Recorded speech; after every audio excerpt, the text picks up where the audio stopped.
हरे नमः. धर्माचा अजून मूर्तिमान पुतळा भासे जना भुवरी दीक्षा देऊनी जो जगतिया बद्धासो वाणीने वदता भागवती कथा व्यासाप्रती भासला तो हा गुरुश्री जनार्दन असा पातांगणी शोभला. सद्गुरुनाथ महाराज की जय. हरे नमः. कल्पान्तेतमादाय शयानेन्द्रसुमतः शिशीर्षो रणुप्राणं वेशोऽन्तरहं विभोः सहस्रयुगपर्यन्त उत्थायेदं विरुक्षतः मरीचिमिषर्षय प्राणेभ्यहं च जज्ञे. भगवान वेदव्यास वर्णन करून सांगू लागले आणि सूत शौनकादिकाचा संवाद चाललाय. याप्रमाणे नारद यांनी आपला पूर्वजन्म व्यास महर्षींना सांगितला आणि पूर्वजन्मामध्ये केवळ संत संगतीने, साधूच्या संगतीनं आणि भगवंताच्या कथाश्रवणानं मला कशी सद्बुद्धी झाली, मी सद्धर्माकडे कसा वळला गेलो आणि शेवटी नंतरच्या जन्मामध्ये मला मुक्ती कशी प्राप्त झाली ते सांगितले. कल्पांत इदमादाय. त्यानंतर मला आकाशवाणी प्रमाणेच घटना घडल्या आणि कल्पांत जेव्हा झाला, कल्पांत म्हणजे ज्याला आपण प्रलय 4 प्रकारचे, त्यापैकी आत्यंतिक प्रलय, शेवटचा प्रलय. त्या आत्यंतिक प्रलयाच्या वेळेला जेव्हा सगळं विश्व संपूर्ण मायेमध्ये, माया परब्रह्मामध्ये विलीन होते आणि या वेळेला भगवान हे शेषशायी अशा पद्धतीने शयन केलेले असतात. त्यानंतर त्याला कल्पांत म्हणतात. त्यानंतर पुन्हा जेव्हा ही सृष्टी निर्माण झाली, ब्रह्मदेव निर्माण झाले, तेव्हा ब्रह्मदेवाच्या वेगवेगळ्या अशा प्रकारच्या सृष्टीच्या निर्मितीच्या क्षमतेनुसार मी निर्माण झालो. कोणासोबत? प्राणेभ्योहंच जज्ञेरे. मरीची, वसिष्ठ इत्यादी जे 10 ऋषी जन्माला आले, त्यांच्यासोबत मीही जन्माला आलो. आणि मग अंतर्बहिष्ठ लोकांतरीन पर्यम्य स्कंदव्रतः. आणि त्यानंतर मात्र मी कुठेही घसरलो नाही. मी माझ्या भगवंताच्या गायनामध्ये, चरित्र गायनामध्ये, गुणगायनामध्ये मी तल्लीन राहिलो. मला भगवंताचा आशीर्वाद प्राप्त झाला. अनुग्रहान महाविष्णू रविघात गते क्वचित. मी सांसारिक व्यापातापामध्ये त्यामुळे अडकलो नाही. मी कधीच स्खलित झालो नाही. माझ्याजवळ ब्रह्मदेवाने दिलेली जी वीणा आहे, देवदत्ता निमाम वीणा, देवदत्त नावाची देवाने दिलेली, म्हणून देवदत्त. जसा अर्जुनाजवळचा जो शंख होता त्यालाही देवदत्त म्हटलेलं आहे, तो देखील शंख प्राप्त झालेला होता. तसा ही वीणा देवदत्ता निमाम वीणाम स्वर ब्रह्म विभूषिताम. ही वीणा स्वर ब्रह्म विभूषिताम, ही वीणा मी हातामध्ये घेऊन त्या वीणेच्या स्वराचं मूर्छना करून, अर्थात 7 प्रकारचे स्वर या ठिकाणी त्यांनी वर्णन केलेलं आहे की मूर्छयित्वा म्हणजे काय? मूर्छयित्वा हरिकथाम. त्याच्या मूर्छना वेगवेगळ्या प्रकारच्या, आरोह अवरोह याप्रमाणे ते म्हणतात की त्या मूर्छयित्वाचा वरती भाष्य करताना ते म्हणतात, देवेनेश्वर वेण दत्ताम स्वरा निषादर्श मग गांधार षड्ज मध्यम दैवत पंचम इति सप्त एव ब्रह्म. ही जी वीणा आहे, त्या वीणेमधून जे स्वर निघतात, हे स्वर म्हणजेच ब्रह्म आहे. माझ्या मूर्छनेतून जे स्वर निघतात ते स्वर कोणकोणते? निषाद आहे, त्याचप्रमाणे ऋषभ आहे, गांधार आहे, षड्ज आहे, मध्यम आहे, दैवत आहे, पंचम आहे आणि इति सप्तत एव ब्रह्म. ब्रह्माभिव्यंजकत्वात असा शब्द वापरला त्यांनी. ब्रह्माभिव्यंजकत्वात याच्यातून स्वरब्रह्म विभूषिताम, यातून स्वरब्रह्म प्रगटतो. स्वर म्हणजे काही साधे नाही आहेत, हे स्वर सुद्धा ब्रह्म रूपच असतात. नाद ब्रह्म मूर्तले गंगा पयासळले पतिव्रते आले वृद्धाप्यका. माऊलींनी आपल्या ओबीमध्ये म्हटले नाद ब्रह्म मूर्तले, 13व्या अध्यायामध्ये म्हटले नाद ब्रह्म मूर्तले गंगा पयासळले. नाद हाच ब्रह्ममय होतो, तल्लीनता तिथे प्राप्त होते.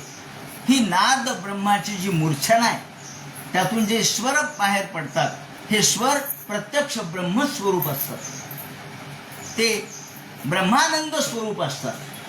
म्हणून ही ब्रह्मानंद आणि स्वरानंद हा वेगळा नाहीये, तो एकरूपच आहे. स्वर असे असावेत की ज्यातून अंतःकरणाला करुणा निर्माण व्हावी, अंतःकरणामध्ये भगवत प्रेम निर्माण व्हावं, ते स्वर असावे. हे सिनेमाचे गाणे नव्हे, सिनेमाचे गाणे विकृतिकारक आहेत, आपल्या अंतःकरणाला विकार निर्माण करणारे.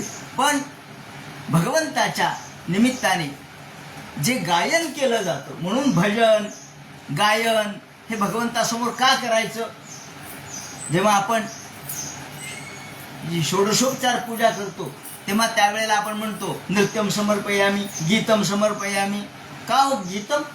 हो, गीताच्या निमित्ताने तुम्ही भगवंताशी तादात्म्य पावा, नृत्याच्या निमित्ताने भगवंताशी एकरूप व्हा.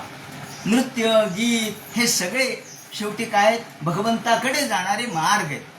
म्हणून ब्रह्म हे काय आहे? ब्रह्म आपल्याला अंतःकरणातच प्रगट झालं पाहिजे. आनंद आहे, आनंद हाच ब्रह्मरूप आहे. म्हणून आनंद म्हणजेच ब्रह्म. हा आनंद ज्यातून प्राप्त होईल, कोणाला स्वरातून प्राप्त होतो. गायक असतात, तल्लीन होतात, अहो 3-3 तास गातात, पण त्यांच्या लक्षात येत नाही आपण किती वेळ गेला, किती वेळ गेला. ही समाधी अवस्था आहे, ही सुद्धा एका अर्थाने समाधीच आहे. कोणती समाधी आहे? ही सविकल्प समाधी आहे. निर्विकल्पामध्ये काहीच आठवण नसते आणि सविकल्पामध्ये आपल्याला जागृती असते की मी कुठे आहे याची जागृती असते. एवढंच सविकल्प समाधी यातून लागू शकते. महानुभाव पंथामध्ये एक कडक नियम होता. चक्रधारांनी सांगितलं कुणीही गायन करायचं नाही, कुणी गायचं नाही. कारण गायन म्हणजे गाणं हे विखो म्हणोनी, गायन म्हणजे विष आहे, विष. कारण तिथे विषय आहे, गायन म्हणजे विषय येतो आणि विषय माणसाच्या मनाला दुसरीकडे घेऊन जातो. ते म्हणतात गायन हा विषय आहे आणि विषय या ठिकाणी नको. म्हणून पूर्णपणे संन्यास धर्मी आहेत ना हे महानुभावपंथी, हे पूर्णपणे संन्यास मार्गी आहेत. पण त्या महानुभावपंथामध्ये एक फार मोठे पंडित दाखल झाले आणि हे पंडित, ज्या पंडितांनी नंतर भागवताच्या, कारण भागवत त्यांना प्रिय ग्रंथ आहे, आदरणीय ग्रंथ आहे, या भागवताच्या ब्रह्मदेव यांनी जेव्हा कृष्णाचे सगळे बाळ गोपाळ चोरून नेले याच्यावर काव्य लिहिले. ते पंडित मोठे पंडित होते आणि यांना गायनाची फार आवड होती. चक्रधरांचा नियम होता गायन करायचं नाही, का? गाणं ही विखो म्हणून. पण यांच्या अंतःकरणामध्ये तर गाणं गावंसं वाटू लागलं देवाचं. ते लांब अरण्यात गेले, एकांत वासात बसले आणि हे पंडित गायन करू लागले. हे ऐकलं. हे गायन कोणाचं होतं? कृष्णाचं होतं. अर्थात कृष्णा तुझं रूप मला बघावंसं वाटतंय वगैरे असा त्या गाण्यातून अर्थ होता. हे ऐकलं चक्रधरांनी. ऐकल्याबरोबर ज्यांना वाटलं आता आपल्याला काही शिक्षा होईल, त्यांनी सांगितलं आजपासून तुला तेवढी गायला परवानगी दिली, बाकी कोणाला नाही. का?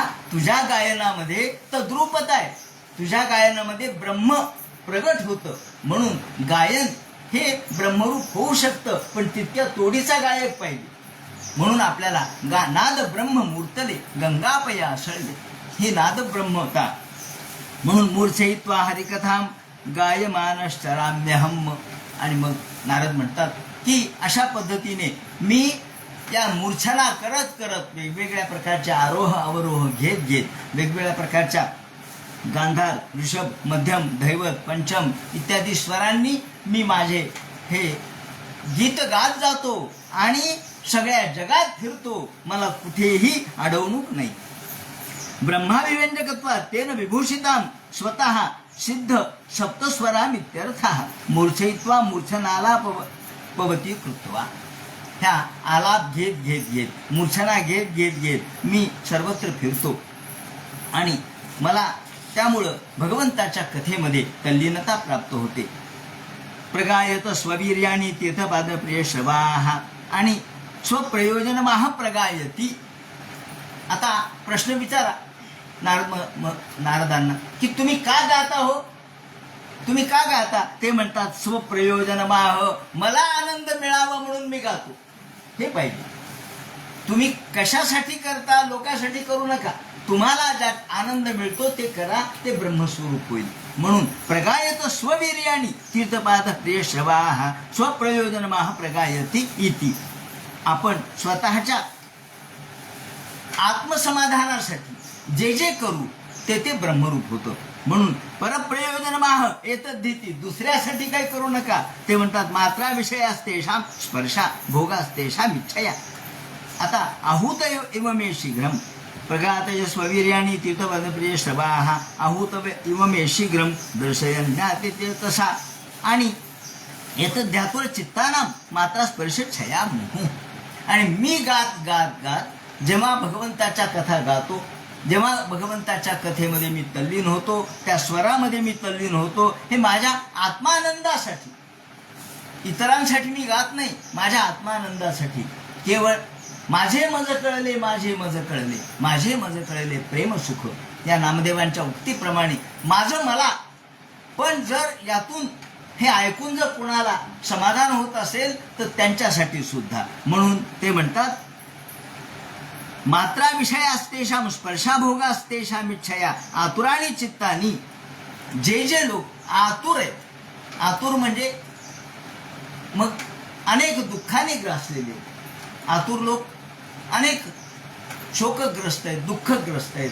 त्याचप्रमाणे तपस्विनाम आर्तानाम, आर्तानाम आर्तिनाशनम असा एक शब्द भागवतामध्ये आलेला आहे. आर्तानाम आर्तिनाशनम. आरती म्हणजे काय हो? आपण जी आरती ओवाळतो ती, अहो ती आर्तपणे केलेली ती आरती, ज्यामध्ये आर्तता आहे, ज्यामध्ये आपल्याला स्वतःला उद्धाराची तळमळ आहे. आणि म्हणून भगवंताच्या समोर आपण आरती ओवाळतो. ही आरती ओवाळणं म्हणजे आर्ततेतून झाली पाहिजे. आणि आर्तता ही दुःखार्थता असते, कधी कधी शोकार्थता असते. शोकार्थानाम दुःखार्थानाम का वेगवेगळ्या प्रकारच्या दुःख, शोक, मोह यांनी माणूस त्रस्त झालेला असतो, यातून तो आर्त होतो. आर्तता ही प्राथमिक गोष्ट आहे. म्हणजे तुमच्या भगवंताच्या भक्तीचा पहिला धडा कोणता आहे? तर आर्तता. तुमचा पहिला धडा तुम्हाला गिरवायचा आहे. तुम्हाला आर्तता आहे का? नाही हो. मग काय उपयोग आहे? तुमच्यामध्ये आर्तता नसेल, अंतःकरणामध्ये जर करुणा नसेल तर आपण भगवंताची भक्ती करून उपयोग नाही, ती भक्तीच होणार नाही. म्हणून आहूत एव मे शीघ्रम, ते म्हणतात एतद्ध्यातुर चित्तानाम.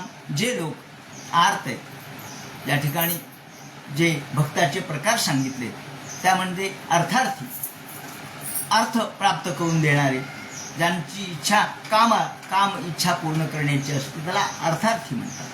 त्याप्रमाणे काही लोक मोक्षार्थी असतात, काही लोक आर्त असतात. म्हणजे आर्त लोकांसाठी एताध्यातुर चित्तानाम मात्रा स्पर्शे छयामुहु. आता मात्रा स्पर्शे, मात्रा आणि स्पर्श हा जो शब्द या ठिकाणी वापरला आहे त्याचा अर्थ काय होतो? ते म्हणतात स्पर्श म्हणजे नुसता स्पर्श नाही, मात्रा म्हणजे आपल्या व्याकरणातली मात्रा नाही. मग ते म्हणतात मात्रा विषयास्तेषा. मात्रा म्हणजे विषय, म्हणून टीका वाचावी लागते की मात्रा म्हणजे काय. सगळ्या गोष्टी आपल्याला डिक्शनरीमध्ये नसतात. याच्यावर अभ्यास ज्यांनी केलाय त्यांचा आपण शोध घेतला पाहिजे. म्हणून तैसा व्यासाचा मागोवा घेतो आणि वेगवेगळ्या प्रकारचे जे महात्मे आहेत, आचार्य आहेत, त्यांचा मार्ग पुसत पुसत पुसत आपण गेलं पाहिजे. म्हणून माऊलीने सुद्धा म्हटलंय की वेगवेगळ्या प्रकारचे जे त्याच्यावर टीका झाल्यात, भाष्य झालेत, त्या भाष्यांचाही विचार केला पाहिजे. या ठिकाणी मात्रा म्हणजे विषयास्तेषाम, विषय म्हणजे मात्रा. कारण आपल्याला वेदस्तुतीमध्ये मात्रार्थांच भवार्थांच आत्मने कल्पना यच ही सुरुवातीला श्लोक दिसतो. मात्रार्थांच भवार्थांच. वेद का निर्माण झाले, वेदस्तुती का निर्माण झाली, तर मात्रार्थांच भवार्थांच आत्मने कल्पना यच. आधी मात्रा, विषय, माणसाला विषय कळला पाहिजे, विषयाची तीक्ष्णता कळली पाहिजे. म्हणून आपण म्हणतो त्रिविध तापे पोळला तोची एका अधिकारी झाला परमार्थाशी. ह्या विषय जोपर्यंत पुमान विषय तीक्ष्णता, म्हणून माणसाला विषयाची तीक्ष्णता जोपर्यंत कळत नाही. आपण लहान मुलाला खूप सांगतो, अरे या दिव्याला हात लावू नको, दिव्याला हात लावू नको, दिव्याला हात लावू नको, पोळल. त्याला पोळलचा अर्थच कळत नाही. पोळल म्हणजे काय होईल, पोळल म्हणजे काय. एके दिवशी तो दिव्यावर झडप घालतो आणि जे चटका बसतो मग रडायला लागतो. काय काय झालं, मग पोळलं का, हो हो पोळलं. पुन्हा लागेल का, पुन्हा लावणार नाही हात. का, एकदा झटका बसला, एकदा चटका बसला की माणसं पुन्हा त्याकडे जाणार नाही. म्हणून पुमान विषय तीक्ष्णता, माणसाला जोपर्यंत विषयाची तीक्ष्णता कळत नाही तोपर्यंत माणूस विषयापासून परावृत्त होत नाही. ही तीक्ष्णता, विषय काय आहे हे एकदा कळू द्या. म्हणून ते म्हणतात मात्रा म्हणजे विषय, म्हणजे कोण, विषयी लोक थोडक्यात. आणि पुढे त्यांनी म्हटले स्पर्शे छया मुहु स्पर्शा भोगा. स्पर्श म्हणजे भोग. व्याकरणातला स्पर्श वेगळा आहे, तो वेगळ्या अर्थाने येतो. म्हणजे ज्याला भगवंताच्या श्रीकृष्णाय नमः असं जे आहे, आपल्या विठ्ठलाच्या छातीवर लिहिलेला लेख आहे, म्हणजे श्रीकृष्णाय नमः. तो लेख कसा आहे हे सांगताना तिथं त्यांनी स्पर्श शब्द वापरलाय. त्याने असा शब्द वापरलाय की श्री. आता श्रीमध्ये काय आहे तर आद्य जो शब्द आहे, जो ऋतंच, ऋत, ऋत म्हणजे रू पासून सत्य, तर भगवान हा सत्य रूप आहे. म्हणून ऋत हा पहिल्यांदा शब्द येतो. आणि मग स्पर्श, त्यामध्ये त्यांनी शब्द असा वापरलाय की हा ऋतार्थ. सुरुवातीला आद्य पहिला शब्द काय आला आणि नंतर स्पर्श शब्द. स्पर्श म्हणजे क ख ग घ ङ च छ ज झ ञ ट ठ ड ण, त्याला स्पर्श म्हणतात. म्हणून हे स्पर्शवर्ण. स्पर्शवर्ण क पासून कृष्णाय नमः, तर स्पर्शाद्यम क आहे ना, म्हणून स्पर्शाद्यम. स्पर्शाचा आद्य शब्द कोणता आहे, क. कारण अ आई उ हे क, हे स्पर्श नाही, ते स्वर आहे. पहिला होतो क, क ला ऋकार आहे, तो सत्याचा अर्थ आहे, ऋत. म्हणून स्पर्शाद्यम सत्यनामाद्यम, म्हणून आधी स्पर्श आहे आणि मग सत्यनाम आहे, हा कृ झाला. अशा पद्धतीने ते कृष्णायनमा लिहिलंय असं म्हणतात. तेव्हा सांगायचं तात्पर्य असं की प्रत्येक ठिकाणचे अर्थ वेगवेगळे असतात. व्याकरणातला स्पर्श शब्दाचा अर्थ वेगळा आहे, आपल्या व्यवहारातला स्पर्श शब्दाचा अर्थ वेगळा आहे. या ठिकाणी वापरलेला स्पर्श शब्दाचा अर्थ हा भोगास्तेषा, भोग. स्पर्श म्हणजे भोग, मात्रा म्हणजे विषय आणि स्पर्श म्हणजे भोग. तेव्हा जे लोक विषयामध्ये लुडबुड करणारे आहेत, विषयग्रस्त आहेत, विषयामध्ये जे अडकलेले आहेत आणि भोगामध्ये जे अडकलेले आहेत, त्यांना त्यांनी आतुर म्हटले. असे लोक, त्यांना मुक्त करण्याचं एकमेव साधन कोणतं असेल तर माझी वीणा आहे. म्हणून ते म्हणतात एताध्यातून चित्ताना माता स्पर्श छया मुहुहु. पुन्हा पुन्हा म्हणजे त्यांना सांगितलं तरी अडकतात. मुहुहु, या जन्मात कळालं पण पुढच्या जन्मात कुठे कळालं, पुन्हा अडकले. पुन्हा अहो मागचा जन्म घेतला पण गर्भवासासाठी वामदेवाला जन्म घ्यावा लागला ना, फक्त गर्भवास. पण वामदेवाला गर्भवास घेण्यासाठी जन्म घ्यावा लागला. सगळा पूर्ण योगभ्रष्ट भिजायते. योगभ्रष्ट झालेले असतात. कधी कधी लोक घसरतात. कसे घसरतात त्याने असं सांगितलंय की एकदा घटना अशी घडली की एक बेंडकुळी होती. बेंडकुळी, त्या बेंडकुळीला जलदेवी प्रसन्न झाली. जलदेवी प्रसन्न झाल्यावर त्या बेंडकुळीला सांगितलं. ती म्हणली, का हो, माझं स्वरूप इतकं वाईट आहे, म्हणजे मी डराव करते आणि मी तुमच्या जवळ राहते, ते तुमचं काहीतरी मला वरदान द्या. त्या वनदेवीने सांगितलं, तू सुंदर राजकन्या होशील, तुझं रूपच पालटून जाईल, राजकन्या होशील, पण एक लक्षात ठेव म्हणजे अट आहे. काय अट आहे? विसरायचं नाही. काय? पाण्यात यायचं नाही. पाण्यात आली की तुझं मूळ रूप येईल, विसरायचं नाही बरं का. ती म्हणली, नाही विसरणार. बस. आणि झाली राजकन्या. त्या वनामध्ये फिरू लागली. फिरता फिरता योगायोगाने मृगया करण्यासाठी राजा आला. त्यांनी तिच्याकडं पाहिल्यानंतर त्याला वाटलं की हिच्याबरोबर विवाह करावा. त्या राजाने मागणी घातली, बाई तुम्ही खूप सुंदर दिसता, माझी राजकन्या शोभता, माझ्याबरोबर विवाह करता का? ती म्हणली, हो, एक अट आहे. काय अट आहे? मला पाण्यात नेऊ नका. राजा म्हणलं, काही हरकत नाही, बरं पाण्यात नाही नेणार तुला. आणि झालं, लग्न झालं, विवाह झाला. त्याप्रमाणे अनेक दिवस गेले आणि या काळामध्ये विस्मरण झालं. माणसाला विस्मरण कसं होतं? अज्ञान अवस्थेमध्ये विस्मरण होतं आणि झालं विस्मरण. एके दिवशी राजा म्हणला, चल आपण जलक्रीडा करू. म्हणून राजाने तिला जलक्रीडा करण्यासाठी जसं नेलं, पाण्यात नेल्याबरोबर बेंडकुळी झाली. का हो? राजा म्हणला, ही बेंडकुळी कशी काय झाली माझी पत्नी? विस्मरण. सांगायचं असं, मुहू. माणूस पुन्हा पुन्हा काय येतो संसारात? विसरतो.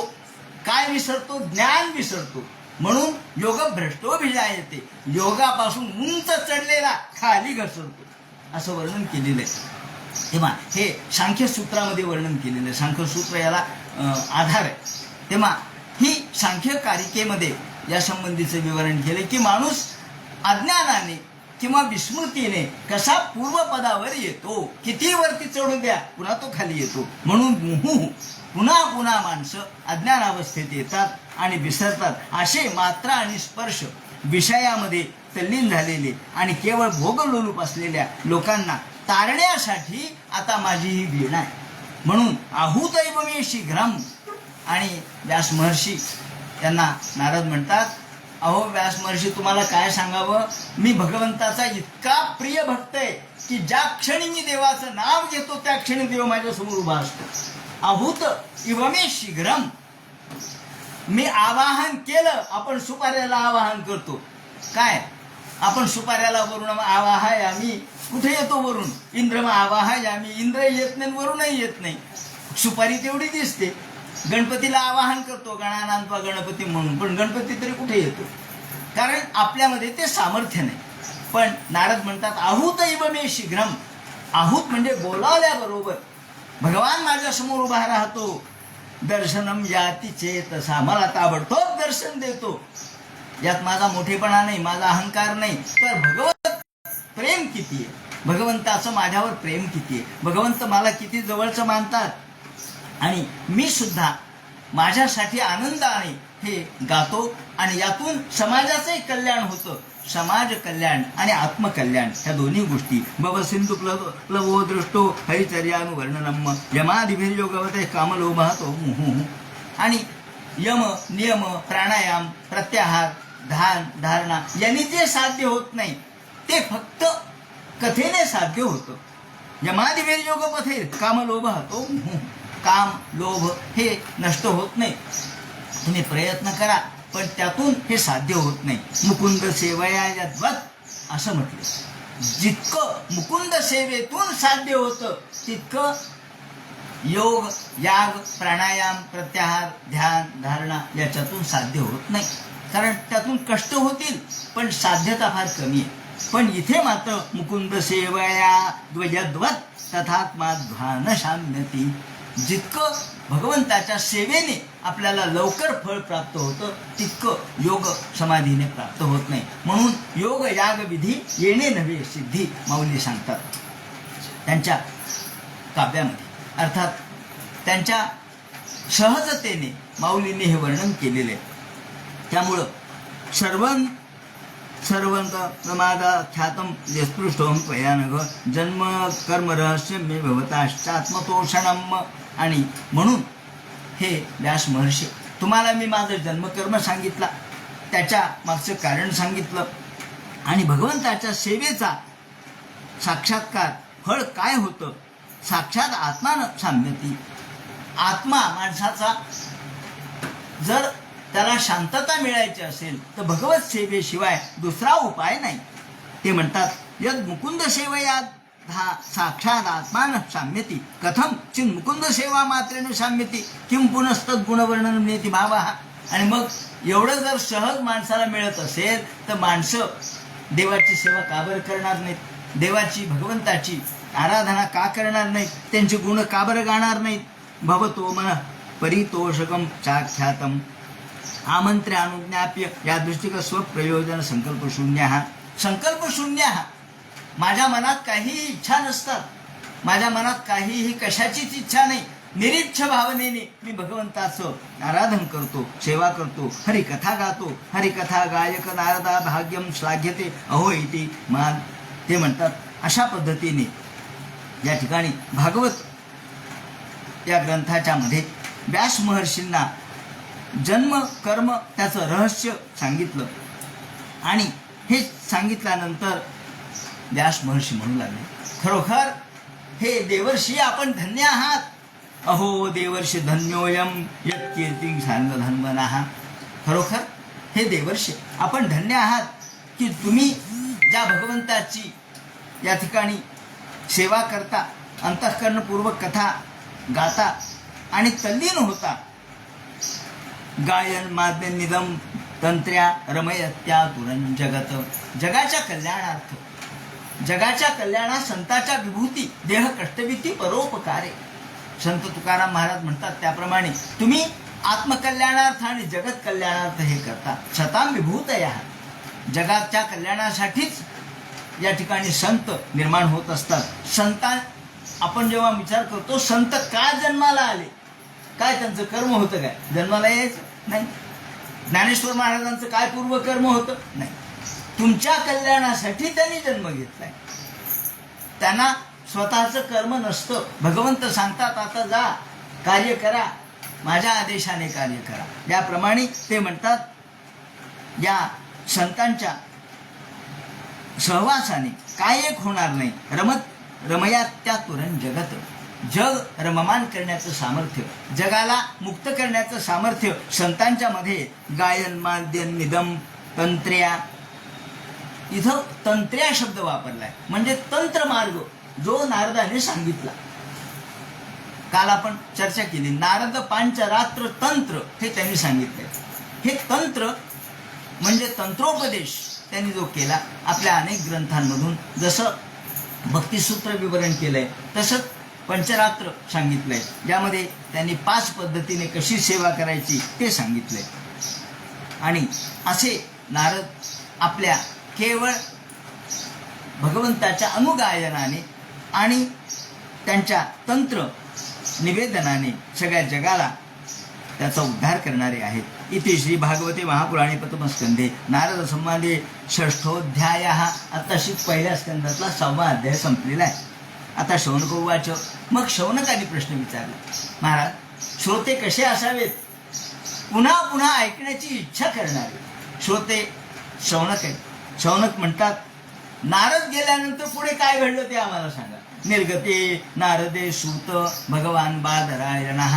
मग भगवान बादरायणाने व्यास महर्षींनी ही संहिता कशी केली ते आम्हाला सांगा. आणि ती संहिता शुकाचार्यांना कशी ऐकवली तेही सांगा. श्रुतवाम तद्विप्रेतम ततः किम करोद विभू. आणि मग सूत महाराज सांगू लागले, हे पा, जेव्हा नारद निघून गेले, वीणा वाजवत निघून गेले, आणि या वेळेला पुन्हा व्यास महर्षी आपल्या शम्याप्रास नावाच्या आश्रमामध्ये बसले होते. त्या ठिकाणी शमीचे झाडं भरपूर होते, त्यामुळे त्याला शम्याप्रास असं म्हणतात. शमीचे झाडं खूप, आणि या बरोबरच बदरिक आश्रम असेही म्हणतात, तेव्हा बोरीचे झाडे होते. त्या आश्रमामध्ये बसले. ब्रह्मनद्याम सरस्वत्या माश्रम पश्चिमे तटे. कुठं बसले? सरस्वती नदीच्या तीरावरती बसले. आणि तिच्या पश्चिम तीरावर, सरस्वती नदीच्या पश्चिम तीरावर त्यांचा आश्रम होता. त्या आश्रमाचं नाव शम्याप्रास इति प्रोक्त. त्याला शम्याप्रास असं म्हणतात. शम्यायुग किलस्ताहा पुराहा परिध्यर्थे प्राप्त्यसे असं त्यांनी शब्द वापरला आहे. शम्याप्रास, या ठिकाणी शमीची झाडं भरपूर असल्यामुळं त्याला शम्याप्रास असं म्हणतात. तिथे व्यास महर्षी बसले आणि आता विचार करू लागले की आपण काय करावं. तस्मिन आश्रमे व्यासौ, त्या आश्रमात बदरी शंड मंडिते, बोराचे झाडही होते. त्याचं बन होतं बोराच्या झाडाचं. बदरीनाम शंडेन समूहे मंडिते, अनेक बोराचे झाडं होते. आणि तिथे शांत आसीनोप उपस्पृश्य, पुन्हा एकदा आसनावर बसले. प्राणायाम केला, आचमन केलं, प्राणायाम केला, डोळ्याला पाणी लावलं आणि मन शांत केलं. प्राणायाम यासाठी की मन शांत व्हावं म्हणून. आसीनोप उपस्पृश्य प्रणिदध्यो मनस्वयं. पुन्हा नारदाने केलेला उपदेश मनामध्ये आणला. मन आता शांत केलं. समाधीना अनुस्मरत विचेष्टत. आणि समाधी अवस्थेमध्ये, आता या ठिकाणी भागवत संहिता ही समाधी भाषा आहे असं म्हटलेलं. ही समाधी भाषा आहे, ही सामान्यांची भाषा नाही, समाधी अवस्थेतली भाषा आहे. त्यामुळं मोठमोठ्या विद्वानांना सुद्धा भागवताचा अर्थ कळत नाही. भागवते परीक्षा असं म्हणतात की विद्वान, मोठमोठे विद्वान सुद्धा भागवत ग्रंथाच्या शब्दाचे अर्थ लावू शकत नाहीत. त्यांची ज्ञानाची परीक्षा भागवतामध्येच होते. म्हणून समाधीना अनुस्मरत. आणि या समाधी अवस्थेमध्ये भक्तियोगेन मनसी सम्यक प्रणहिते मले. सम्यक प्रणहिते मले, आपलं मन निर्मल केलं, शांत केलं. आणि प्रणहितेनी निश्चले. प्रणहिते म्हणजे काय? निश्चले, मन निश्चल केलं, शांत केलं. चंचल मन आता हळूहळू शांत होऊ लागलं. पाण्याच्या लाटा जशा हळूहळू कमी व्हाव्यात आणि पाणी स्थिर व्हावं, त्याप्रमाणे मन स्थिर झालं. आणि भक्तियोगे नामले, मनामध्ये भक्तियोग अर्थात, कारण नारद आलेले होते, संतसंग झालेला होता. आणि म्हणून नारद मुनींच्या संपर्काने, त्यांच्या ज्ञानकथनाने आणि त्यांनी केलेल्या उपदेशाने आता मन शांत झालेलं होतं. अपश्यत पुरुषम पूर्वम, मोठी गंमत आहे. अपश्यत पुरुषम पूर्वम, ते म्हणतात या वेळेला शांत डोळे झाकले व्यास महर्षींनी. आणि डोळे झाकल्यानंतर विचार केला. आता हा भगवंताचं स्मरण मनामध्ये होतं, भगवंताचं निधिध्यासन मनामध्ये होतं. आणि याच वेळेला भगवंताच्या निधिध्यासन करत असतानाच एकदम अंतःकरणामध्ये समोर काय दिसलं. ते म्हणतात या वेळेला एकदम भगवंताची माया समोर दिसली. आता ही प्रत्यक्ष समोर दिसलेली माया कशी होती? ते म्हणतात भगवंताचं दर्शन घडलं आणि मायेचंही दर्शन घडलं एकाच वेळेला. ते म्हणतात अपश्यत पुरुषम पूर्वम. अपश्यत म्हणजे पाहिलं. काय पाहिलं? भगवंताचं स्वरूप पाहिलं, भगवंताचं पुरुषरूप पाहिलं. आणि याच वेळेला आदिमायेचं स्वरूपही पाहिलं. हे आदिमायेचं स्वरूप भगवंताच्या स्वरूपाबरोबर कसं काय दिसलं त्यांना? ते म्हणतात हे यासाठी दिसलं की भगवान आणि माया काही वेगळी नाही, एकरूपच आहे ना, वेगळी थोडीच असते. माया भगवंताला सोडून नाही ना. पण ती कोणाला दिसते? ज्ञानाला. ज्ञानदृष्टीने त्यांनी पाहिलं. आपण जेव्हा बघतो जवळजवळ लपे तव तव दिसे, माऊलीने वर्णन केलं. जवळजवळ लपे तव तव दिसे आणि जवळजवळ दिसे तव तव लपे. जशी जशी आपण पाहावं ज्ञानदृष्टीने तशी माया लपून जाते म्हणे. आणि ही माया कशी आहे? तर ही अत्यंत लाजी म्हणजे लज्जा तिला निर्माण होणारी अशी माया आहे. ती भगवंताच्या समोर टिकतच नाही. भगवान हा मायेच्या पलीकडे आहे. तो मायेच्या पलीकडे असल्यामुळं माया दिसत नाही. माया आपल्याला दिसते, भगवान दिसत नाही, ती त्याच्या पलीकडे पडत्या स्वरूपाचे. पण जो ज्ञानी आहे त्याला मात्र माया दिसते. मायेचं दर्शन घडलं आणि भगवंताचंही दर्शन घडलं. अपश्यत पुरुषम पूर्वम मायांच तदुपाश्रयाम. त्याच्या उपाश्रयाम म्हणजे त्याच्या सान्निध्यात असलेली, त्याच्या आश्रयाने असलेली. जशी आपण उभा राहिलं, आपल्याला उभा राहिल्यानंतर सूर्य असेल तर ताबडतोब सावली आपल्याला दिसते. आपल्या आश्रयाने सावली आहे. म्हणजे आपण आणि सावली हे दोन्ही आपण स्वतः बघू शकतो. रात्री दिसणार नाही, दुपारी 12 वाजताही दिसणार नाही, पण संध्याकाळी सकाळी आपल्याला दिसू शकते. तर या ठिकाणी ही माया ते म्हणतात तदुपाश्रयाम ईश्वराश्रयांत दधिता नाम मायांच्या पश्चात. व्यास महर्षींना भगवंत आणि माया याचं एकात्म दर्शन झालं, एकरूप दर्शन झालं. एकरूप दोन्ही, ज्याला आपण शिव आणि शक्ती समावेशन असं म्हणू.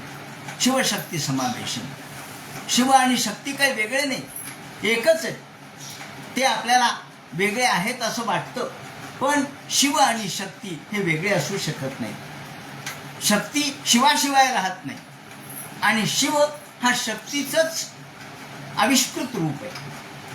त्यामुळं ते म्हणतात, या ठिकाणी माऊलींनी अमृतानुभवामध्ये सुरुवातीला म्हटलंय की केवळ आपल्याला शब्द जसा आहे, शब्द लिहिता येतो, शब्द दिसतो, शब्द ऐकू येतो, अर्थ ऐकू येतो का? अर्थ कळतो, अर्थ नाही ऐकू येतो. शब्द ऐकू येतो पण अर्थ कळतो. तसं ते म्हणतात, जसा या ठिकाणी महाकवी कालिदासांनी असं म्हटलंय की ज्याप्रमाणे जगता पितरो वंदे पार्वती परमेश्वरो. हे पार्वती आणि परमेश्वर हे जगाचे पितर आहेत. ते कसे? तर ज्याप्रमाणे शब्द आणि अर्थ, वागर्थादिव संपृक्तो वागर्थ प्रतिपत्तये.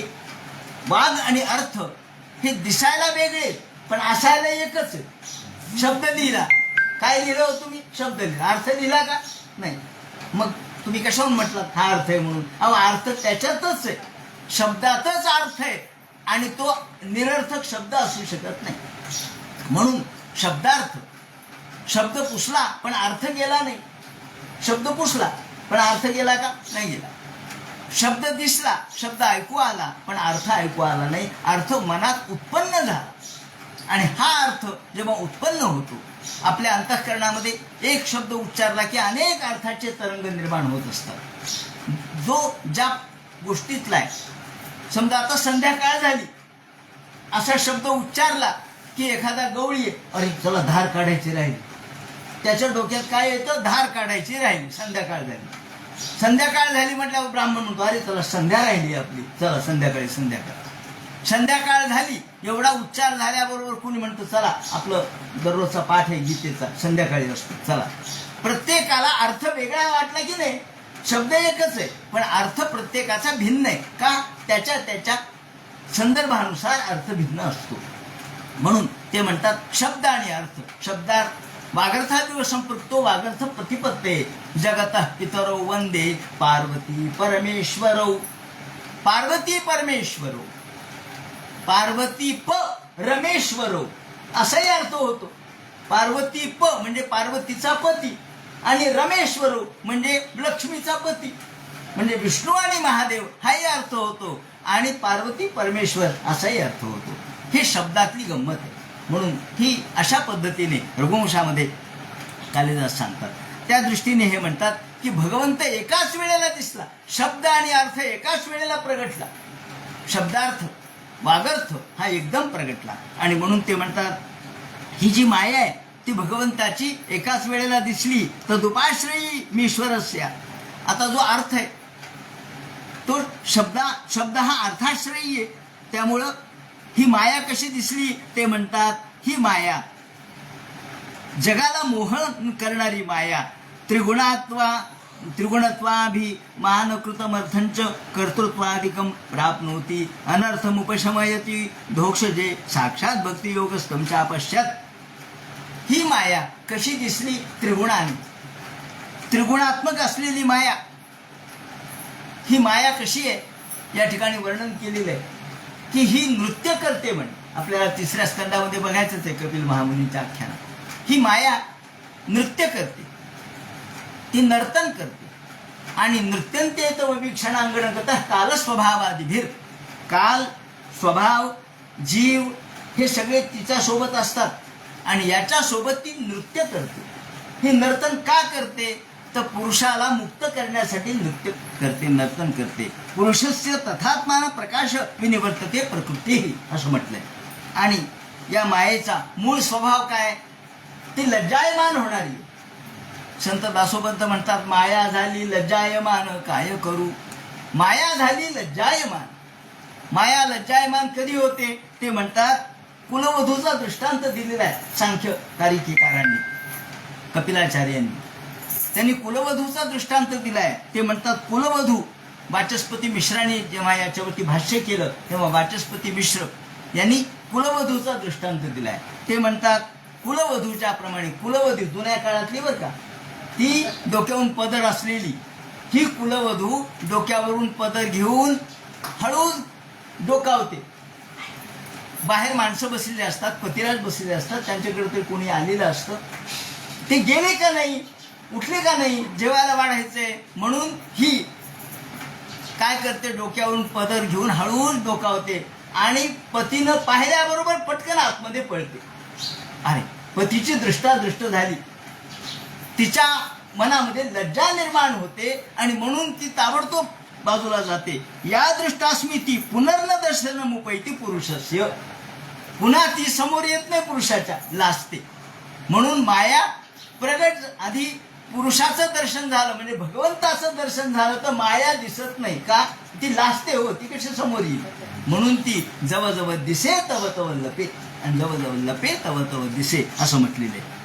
म्हणून जया संमोहितो जीव, जी जीवाला संमोहित करते, जी जीवाला मोह पाडते, ती माया आत्मानम त्रिगुणात्मकम, ही त्रिगुणात्मक असलेली ही माया, सत्वरज तमानी युक्त असलेली माया, ही लज्जाभाव जिच्यामध्ये आहे. पण पुरुष अर्थात भगवान याच्या समोर मात्र ती येत नाही, पण जीवाला मात्र ती मोह पाडते. नृत्यंते तव वीक्षणांगणगत काल स्वभावादिवीर, ती नृत्य करते पण भगवंताच्या अधीन असते आणि जीव तिच्या स्वाधीन असतो, एवढाच फरक आहे. परोपी मनुते नर्थम तत्कृतम चाधिपद्यते, परोपी मनुते नर्थम, ती जीवाला मोह पाडते, त्याला संसारात अडकवते आणि अनर्थोपशमम साक्षात भक्ती योग मधोक्षजे लोकस्या जानतो विद्वांस चक्रे सात्वत संहिताम. आणि अशा या ठिकाणी ही भागवत संहिता कोणत्या कारणाने केली, त्याची प्रेरणा काय, त्याच्या मागचं प्रयोजन कोणतं, ते म्हणतात प्रयोजन एकच आहे, अनर्थोपशमम साक्षात भक्ती योग मधोक्षजे लोकस्या जानतो विद्वान. विद्वान माणसाला सुद्धा भागवताची गरज आहे. किती विद्वान होऊ द्या, तो भागवताचा अधिकारी आहे, तो भागवत ग्रहण करणारा. म्हणून तर शुकाचार्यांच्या सारखे भागवताकडे आले. आणि जे लोक या ठिकाणी संसारात पीडित आहेत, संसारात ग्रस्त आहेत, या मायेने संमोहित झालेले आहेत, त्या मायेने संमोहित झालेल्या लोकांना मुक्त करण्यासाठी ही भागवत संहिता केली. अनर्थोपशमम साक्षात, ज्यामुळं या संपूर्ण जीव बद्ध होतो त्या मायेच्या पासून मुक्तता प्राप्त करून देण्यासाठी भक्तियोग, भक्तियोगाच्या द्वारेच मुक्तता होऊ शकते. म्हणून भक्ती निर्माण करण्यासाठी अनर्थोपशमम साक्षात भक्तियोग मधोक्षजे, भक्ती भगवंताची निर्माण करण्यासाठी ते म्हणतात स्वाविद्या समृतो जीवा संक्लेश निकराकरा, तथा या जीवाचा क्लेश नष्ट करण्यासाठी, त्याला परानंद प्राप्त करून देण्यासाठी जन माया जुषण नासते, ही माया, मायेचं स्वरूप त्याला कळावं आणि माया खोटी आहे हे लक्षात यावं. म्हणून ही भागवत संहिता लोकस्या जानतो विद्वान चक्रे सात्वत संहिता. सात्वत संहिता म्हटले या. सात्वत म्हणजे सत्वप्रधान. ज्या संहितेमध्ये सात्विकता सांगितली आहे, सत्वप्रधानता सांगितली आहे, अशी सात्वत संहिता तयार केली. यस्याम वै श्रूयमाणायाम कृष्णे परमपुरुषे. इथे कृष्णे परमपुरुषे, कृष्णे म्हणजे व्यास महर्षींनी, त्यांचं कृष्ण हे नाव आहे, कृष्णद्वैपायन.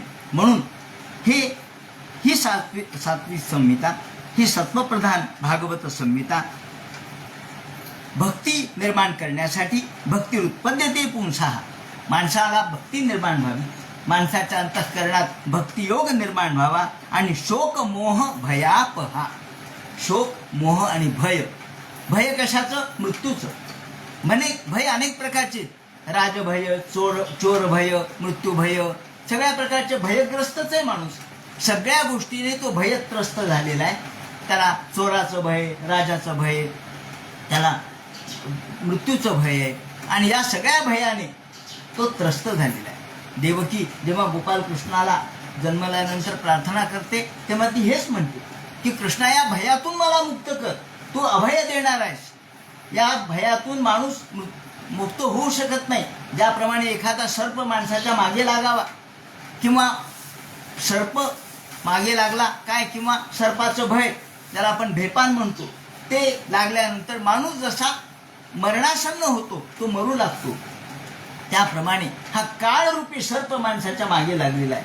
आणि कालरूपी सर्प सगळ्याच माणसाच्या मागे लागलेला आहे. त्या सर्प भयाने, त्या काल भयाने माणूस त्रस्त आहे. शोक, त्याच्या अंतःकरणात शोक आहे, कारण तो विशोक होऊ शकत नाही, अशोक होऊ शकत नाही.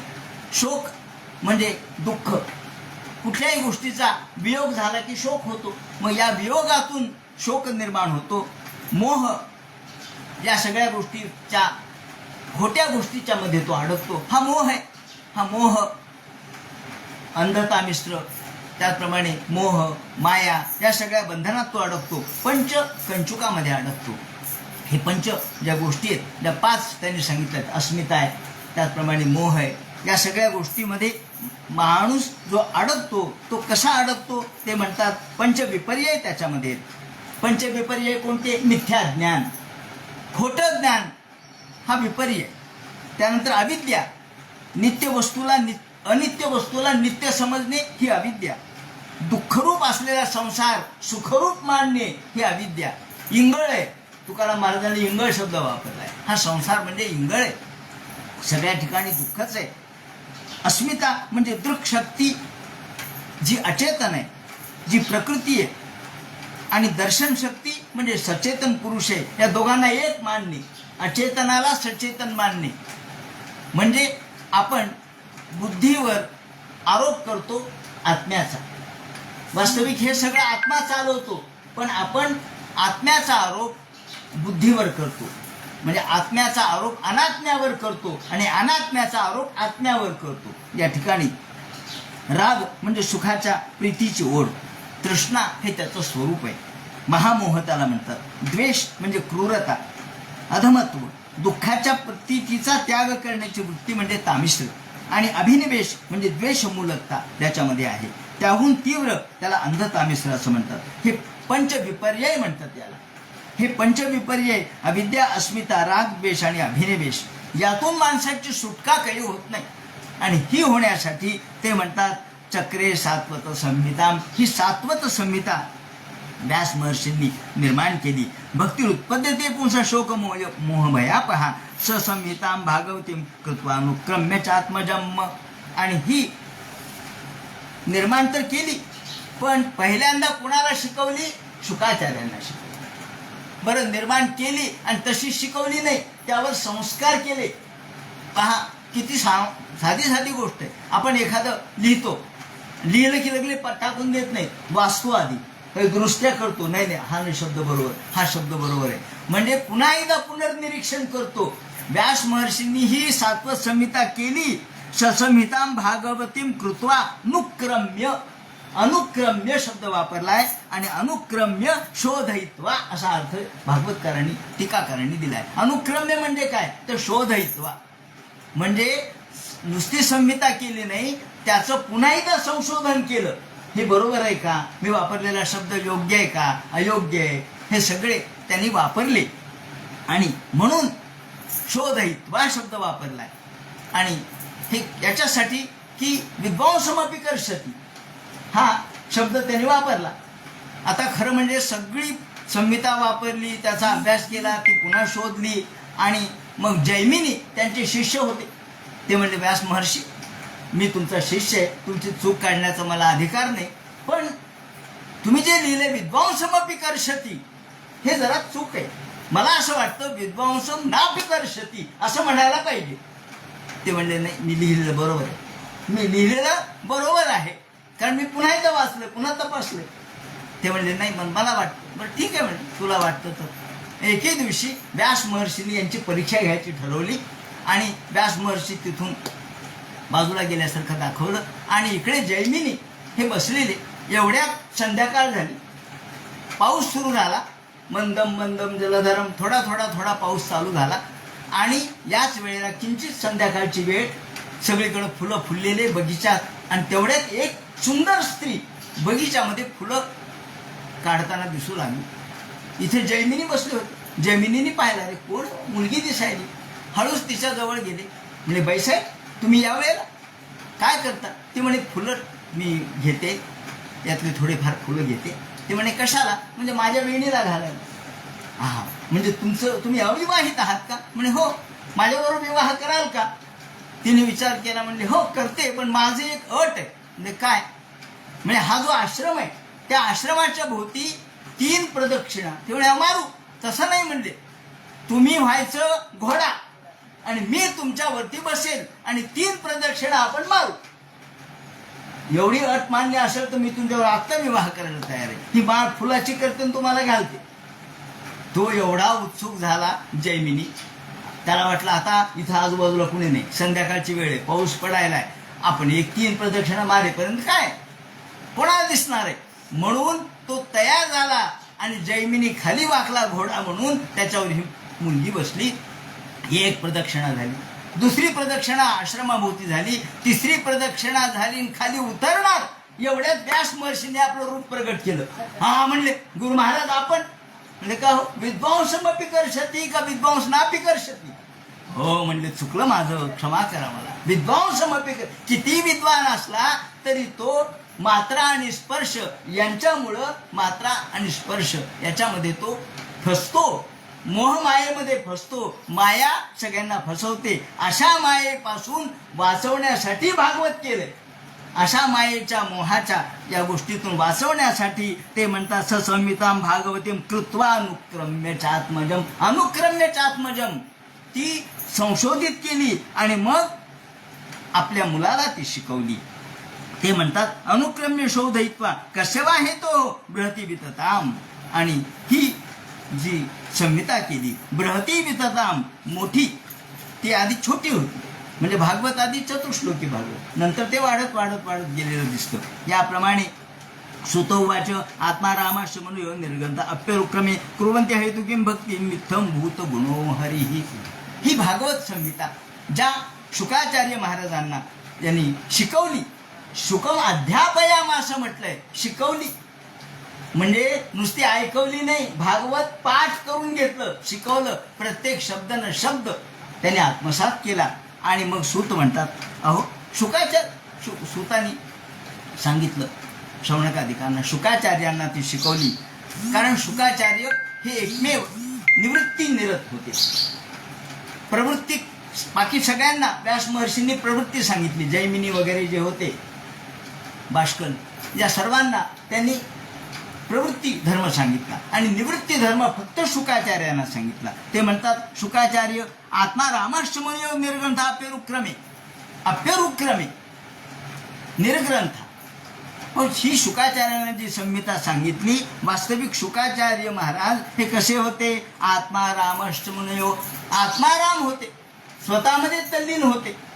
आणि असे आत्माराम असलेले केवळ निर्ग्रंथा. निर्ग्रंथा म्हणजे 2 अर्थ आहेत निर्ग्रंथाचे.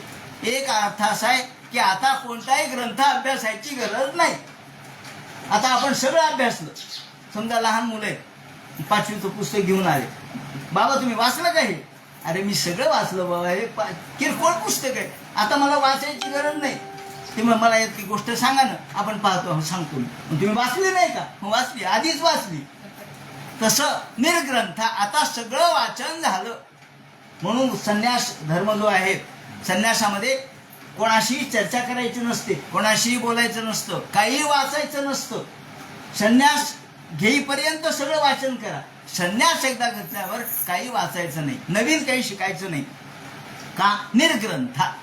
आणि दुसरा अर्थ असा आहे की ज्यांच्या अंतःकरणातल्या ग्रंथी संपल्या होत्या, अंतःकरणातल्या गाठी ज्या नष्ट झाल्या होत्या, म्हणून ते म्हणतात निर्ग्रंथ. शब्दाचे दोन अर्थ आहेत. निवृत्त ग्रंथ, निवृत्त हृदय ग्रंथ इत्यर्थ. ज्यांच्या हृदयाच्या ग्रंथी निघून गेलेले आहेत असे शुकाचार्य.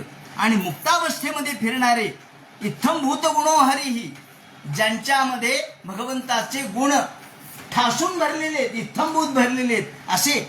आणि असे हे शुकाचार्य कुर्वन्त्य हेतु किं भक्ती मित्थंभूत गुणो हरिही, असे हे शुकाचार्य जे निवृत्ती निरत आहेत. या शुकाचं वर्णन नाथ महाराजांनी केलेले. जो सुखरूपे रूप आला की शांत रसाचा ओतला, निखाळ विज्ञानाचा घडला, स्वयं साकारला परब्रह्म.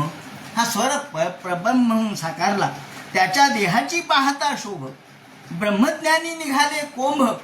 ते समाधीचा अवबोध शुकाशी वाटे निमिषार्ध. असं म्हणतात की शुकाचार्य हे केवळ समाधीमध्येच तल्लीन होते. बाहेरी लौकिक प्रसिद्ध दशसहस्र पुराण गणना, बाहेर 10,000 वर्ष झाले आणि शुकाचार्यांना वाटलं 1 निमिष झाला. ते समाधी लावून बसले, त्यांना वाटलं 1 निमिष झाला. पण ते म्हणतात ते समाधीचा अवबोध शुकाशी वाटे निमिषार्ध. बाहेरी लौकिक प्रसिद्ध दशसहस्र पुराण. पुराण सांगतात, पुराणामध्ये सांगतात की दशसहस्र युग वर्ष लोटले आणि शुकाचार्यांना वाटलं 1 निमिष झाला. दशसहस्र वर्षपर्यंत शुक होता समाधिस्थ, ऐशी महापुराणे गर्जत शुकाशी वाटे निमिषार्ध. यापरी शुकाची समाधी जाणा, स्वये आली समाधाना. तेची परीक्षितीच्या सदना, विरचिता त्रिभुवना अवचार. याप्रमाणे ते व्युत्थान दशेत आले, हेच विशेष आहे. ते समाधीमध्येच तल्लीन होते, दंग होते असे शुकाचार्य. मग त्यांनाही जेव्हा संहिता शिकवली, म्हणून त्यांच्या अंतःकरणात सर्वत्र भगवान भरलेला होता. अहेतुकी भक्तीमध्ये तल्लीन होते, निर्हेतुक भक्ती करत होते. अर्थात पूर्णपणे ज्या निवृत्तिकारक धर्मामध्ये दंग होते. हरेर गुणाक्षुप्त मतीर भगवान बादरायणी अधिकान महदाख्यानम नित्यम विष्णुजन प्रिया. आणि अशा शुकाचार्यांनी परीक्षितीला ही भागवत संहिता सांगितली. आता ती कशी सांगितली, त्या संबंधीच्या घटना काय घडल्या, आणि मग या ठिकाणी पुढे महाभारतीय संदर्भ देऊन या ठिकाणी अश्वत्थामा हा कशा या द्रौपदीच्या मुलांचा संहार करतो, या संबंधीच्या ज्या घटना आहेत त्या सगळ्या उद्या सांगण्यात येईल. हरे नमः. पुंडलिक वरदे विठ्ठल, सीताकांत स्मरण जय जय राम. पार्वती पते हर हर महादेव. श्रीमज्जनाथ गुरुमूर्तये नमः. हरे राम राम